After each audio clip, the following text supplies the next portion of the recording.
Hi everyone, good evening. So, akong kanan tubago ng iyang pangutana. Di siya pangutana, pero sulti siya. So, comment siya. So, yan na si Sir pa din na. Imong naungdol kay Morag strikta kaayok na og minaot kag batasan. Pero lami, gwapa kayo ka og lami kag batasan asa ka na. So, kitang tanan na adyo tayo nga bad side, walay limpyo, na adyo tayo bad side, o good side. So, magdepende na sa imong kaatupang. Kay lisod pod magbinuotan ta, abusaran man ta, pero ibutang pod nato sa lugar. So mabati tag batasan og binatian pod ta.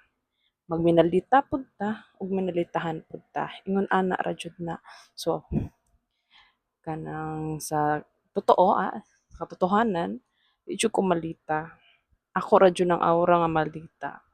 So abot ngaron akong nga malita pero dili jud. Ako jud tong tawo nga grabe ka hanggaw, grabe ka joker. Di jud ko mapatulog mga away-away nga nonsense lang. Kanang bahala na sila, let karma do. Bahala makarma na sila, bahala na sila. Pero, ana, di jud sa tanang panahon mahimot ang buutan, kaya busaran man ta. So, o kita ra man po'y nakahibaw sa atong mga kanang atong kaugalingon unsa na to pagta kay ang ilang nahibawan ang ato rampangan.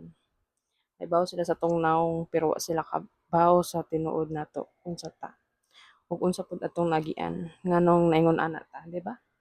So mayong gabi So God bless everyone. So ingon ana. Love you.